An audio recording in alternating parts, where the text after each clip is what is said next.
Était une fois, au cœur d'un magnifique royaume, un village appelé Maka. Le village était entouré de grands arbres verts et de belles rivières. Les habitants de Maka étaient très heureux parce que dans leur village vivait la plus belle fille de tout le royaume, nommée Maka. Tout comme son village, cette fille était si radieuse et pleine de rire. Tout le monde connaissait tout le monde et au milieu de tout cela se trouvait la mère de Maka. La mère de Maka était la meilleure sage-femme du village, elle s'appelait Aya. Aya aidait de nombreuses femmes à accoucher en toute sécurité. Les gens lui faisaient confiance et l'aimaient beaucoup. Chaque fois qu'un bébé naissait, Aya était là, souriante et aidante.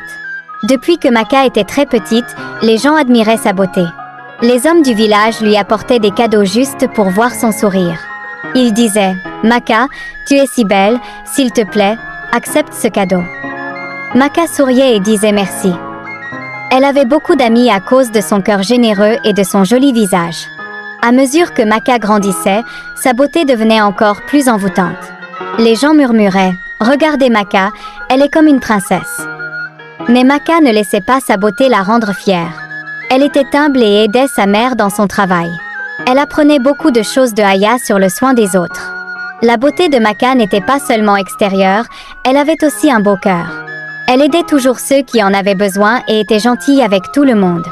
Sa mère, Aya, était très fière d'elle et ainsi, dans le village de Maka, tout le monde connaissait et aimait Maka et sa mère. Elle formait une famille spéciale remplie d'amour et de gentillesse.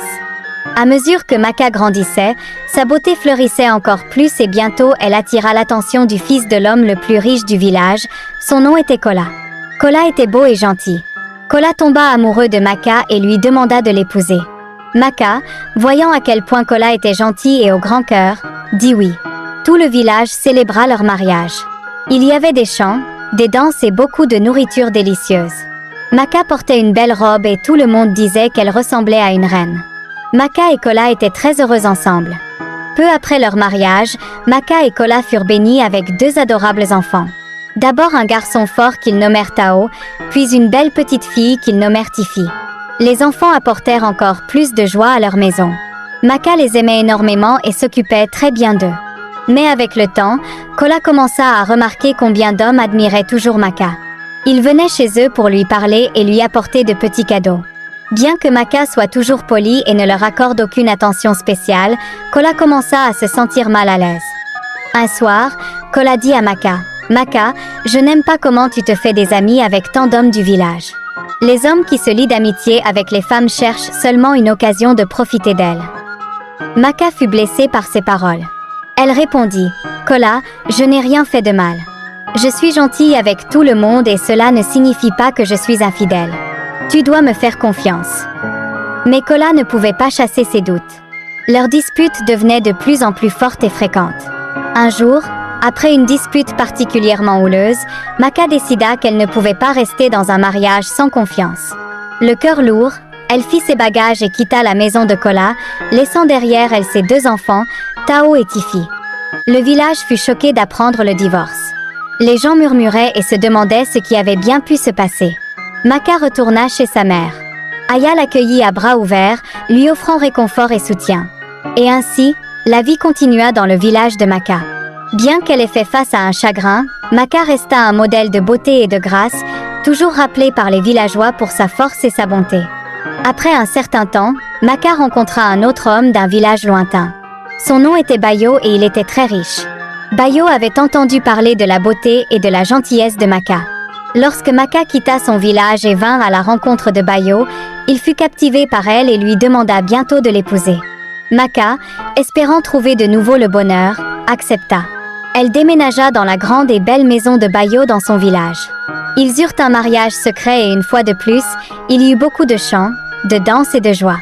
Peu de temps après, Maka et Bayo furent bénis avec une petite fille. Ils la nommèrent Shalawa. Shalawa était aussi belle que sa mère, avec des yeux brillants et un joli sourire. À mesure qu'elle grandissait, sa beauté devenait encore plus éclatante. Tout comme Maka, Shalawa attirait beaucoup d'attention. Devenue adulte, les hommes du village lui apportaient des cadeaux et essayaient de gagner son cœur. Ils disaient « Shalawa, tu es aussi belle que ta mère, s'il te plaît, accepte ce cadeau. » Shalawa, gentille et polie, les remerciait mais prenait soin de ne pas les encourager. Maka, ayant elle-même vécu cette attention, conseillait à Chalawa d'être prudente. Elle disait « Chalawa, tous les hommes qui t'apportent des cadeaux ne sont pas bons, fais attention et protège ton cœur. » Chalawa écoutait sa mère et était toujours respectueuse, mais gardait ses distances avec ceux qui semblaient trop pressants. Malgré l'attention de nombreux hommes, Chalawa restait humble et concentrée sur sa famille. Elle aidait son père dans son magasin, qui était le plus grand du marché. Les gens l'admiraient non seulement pour sa beauté, mais aussi pour son travail acharné et sa nature gentille. Bayo était très fier de Chalawa. Il disait souvent « Chalawa, tu es une bénédiction pour notre famille, ta beauté et ta bonté nous rendent fiers. » Chalawa souriait et serrait son père dans ses bras, reconnaissante pour son amour et son soutien. La vie dans le village était paisible et heureuse pour Maka, Bayo et Chalawa. Ils formaient une famille soudée, remplie d'amour et de joie. La beauté et la gentillesse de Chalawa la rendaient populaire, mais elle se souvenait toujours des conseils de sa mère et restait fidèle à elle-même. Et ainsi, dans le village lointain, l'histoire de Maka et de sa famille continua. Ils vivaient en harmonie, entourés de l'admiration et du respect de tous ceux qui les connaissaient. Les années passèrent et Maka, Bayo et Chalawa vieillissaient. Un matin lumineux, Chalawa travaillait dans le magasin de son père, au marché animé. Le magasin était le plus grand du village, rempli de tissus colorés et de beaux articles. Les gens de partout venaient acheter les plus beaux produits. Ce jour-là, un jeune homme nommé Tao entra dans le magasin. Tao était beau avec des yeux gentils et un sourire doux, mais ses vêtements étaient simples et usés, montrant qu'il n'avait pas beaucoup d'argent. Tao regarda autour du magasin, admirant les beaux tissus. Quand Chalawa vit Tao, elle ressentit quelque chose de spécial. Il y avait une gentillesse dans ses yeux qui l'attirait. Tao s'approcha d'elle et demanda timidement « Excusez-moi, pouvez-vous me montrer le tissu le moins cher que vous avez? Je n'ai pas beaucoup d'argent. » Chalawa sourit chaleureusement à Tao. Elle ressentit une forte connexion avec lui, quelque chose qu'elle n'avait jamais ressenti auparavant. Au lieu de lui montrer le tissu le moins cher, elle choisit l'un des plus beaux et des plus chers. « Voici, prenez ceci, dit-elle en le lui tendant. C'est un cadeau. » Tao fut surpris et reconnaissant. « Merci beaucoup, dit-il, les yeux grands d'émerveillement, mais je ne peux pas accepter cela, c'est trop. » Chalawa insista. « S'il vous plaît, acceptez-le, considérez-le comme un cadeau et revenez visiter notre magasin chaque fois que vous avez besoin de quelque chose. » Tao hocha la tête, toujours stupéfait par sa générosité. Il la remercia encore et quitta le magasin en tenant précieusement le tissu. Ce soir-là, Chalawa ne pouvait pas arrêter de penser à Tao. Quand elle rentra chez elle, elle parla à sa mère Maka du jeune homme qu'elle avait rencontré. « Maman, j'ai rencontré quelqu'un aujourd'hui, il s'appelle Tao. Il n'a pas grand-chose, mais il y a quelque chose de spécial en lui. Je lui ai donné un tissu cher gratuitement. » Maka écouta attentivement. Quand elle entendit le nom Tao, son cœur fit un bond. Cela lui rappela son fils de son premier mariage. Elle se demanda s'il pouvait être le même Tao, mais elle garda ses pensées pour elle.